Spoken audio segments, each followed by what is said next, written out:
कहानी एक साधारण किसान और उसकी पत्नी के संघर्ष, धैर्य और आपसी प्रेम की है। एक छोटे से गांव में रामू नाम का एक किसान अपनी पत्नी गीता के साथ रहता था। रामू एक ईमानदार और मेहनती व्यक्ति था, जो अपने खेतों में दिन रात मेहनत करके अपनी जीविका चलाता था। गीता भी एक समझदार और सहनशील महिला थी, जो घर के कामकाज के साथ साथ खेतों में भी अपने पति का हाथ बटाती थी। रामू और गीता का जीवन सरल था, लेकिन चुनौतियों से भरा हुआ। रामू के पास कुछ ही बीघा जमीन थी, जो उसके पूरे परिवार का एकमात्र साधन थी। वर्षा की अनिश्चितता और प्राकृतिक आपदाओं की वजह से फसलें कभी अच्छी होती तो कभी पूरी तरह बर्बाद हो जाती थीं। लेकिन रामू कभी हार मानने वाला नहीं था। वो हमेशा ईश्वर पर विश्वास रखता था और मानता था कि कड़ी मेहनत और सही समय पर किस्मत उसका साथ देगी। गीता भी रामू की इस सोच में पूरी तरह विश्वास रखती थी। वो उसे हर समय प्रोत्साहित करती और उसकी हर मुश्किल में साथ खड़ी रहती। फसल चाहे बर्बाद हो जाए या खेतों में कीड़े लग जाएं, गीता हमेशा धैर्य बनाए रखती और रामू को ये समझाती कि धैर्य से सब ठीक हो जाएगा। एक बार रामू के गांव में कई महीनों तक बारिश नहीं हुई। खेत सूखने लगे और फसलें मुरझाने लगीं। रामू ने अपने खेतों में बहुत मेहनत की थी और उसने सोचा था कि इस बार अच्छी फसल होगी, जिससे उसके परिवार की हालत सुधरेगी।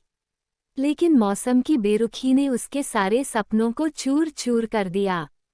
गांव के कई किसानों की तरह रामू भी निराश हो गया था। उसके पास आगे की फसल के लिए बीज और खाद खरीदने के भी पैसे नहीं थे। रामू अपनी इस हालत से बेहद परेशान था।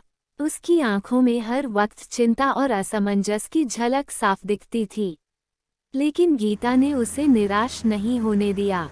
उसने कहा, रामू, हम जब तक एक दूसरे का साथ हैं, हमें कोई चिंता नहीं करनी चाहिए। भगवान हमारे साथ हैं और हमें जरूर कोई रास्ता दिखाएंगे। गीता ने अपने गहने बेचकर कुछ पैसे इकट्ठा किए ताकि रामू बीज और खाद खरीद सके। ये गहने उसकी शादी के समय उसके माता पिता ने दिए थे, लेकिन गीता के लिए अपने पति और परिवार की भलाई सबसे ऊपर थी। रामू को ये देखकर बहुत दुख हुआ, लेकिन उसने गीता की कुर्बानी को सराहा और एक नई उम्मीद के साथ काम करने का फैसला किया। रामू ने नए बीज और खाद खरीदे और अपनी जमीन पर कड़ी मेहनत शुरू कर दी। हर दिन वह सुबह से लेकर शाम तक खेतों में काम करता और बारिश का इंतजार करता। गांव के लोग भी अब भगवान से प्रार्थना करने लगे थे कि जल्द से जल्द बारिश हो जाए ताकि उनकी फसलें बच सकें। एक दिन अचानक आसमान में बादल छा गए। गांव वालों की आंखों में खुशी की चमक आ गई। सभी लोग भगवान का धन्यवाद करने लगे कि आखिरकार उनकी प्रार्थनाओं का फल मिल गया। बारिश होने लगी और धीरे धीरे रामू के खेतों में नई फसलें उगने लगीं। रामू की मेहनत रंग लाई और गीता की उम्मीद ने उसे एक नई दिशा दी। रामू की फसल इस बार इतनी अच्छी हुई कि उसने अपने पुराने सारे कर्ज चुका दिए। उसकी जिंदगी फिर से पटरी पर आ गई थी। गांव में हर कोई रामू की तारीफ कर रहा था। उसकी ईमानदारी और मेहनत ने उसे सफलता दिलाई थी। गीता के समर्थन और त्याग ने इस सफलता में अहम भूमिका निभाई थी। अब रामू और गीता दोनों एक खुशहाल जीवन जीने लगे थे।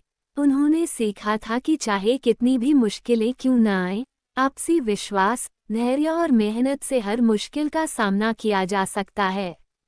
रामू ने ये भी सीखा कि किसान की असली पूंजी उसकी मेहनत और उसकी पत्नी का साथ होता है। हालांकि उनकी खुशहाली बहुत दिनों तक स्थिर नहीं रही। एक दिन गांव में एक नई समस्या आई। सरकार ने उस क्षेत्र में एक नई सड़क बनाने का फैसला किया, जिससे कई किसानों की जमीन अधिग्रहित होनी थी। रामू की जमीन भी उस योजना में शामिल थी। उसकी मेहनत से उपजाई गई भूमि को खोने का डर उसे फिर से चिंतित करने लगा। रामू और गीता ने इस बार भी धैर्य नहीं खोया। उन्होंने गांव के अन्य किसानों के साथ मिलकर सरकार से अपनी बात रखने का फैसला किया। कई बार उनकी आवाज अनसुनी की गई, लेकिन वे हार मानने को तैयार नहीं थे। रामू ने कहा, हमारा हक है कि हमें मुआवजा मिले। जिससे हम अपनी जीविका फिर से शुरू कर सकें। कई महीनों की मेहनत के बाद सरकार ने किसानों की बात सुनी और उचित मुआवजा देने का फैसला किया। रामू और गीता को एक नई जमीन मिली, जहां वे फिर से खेती शुरू कर सकते थे।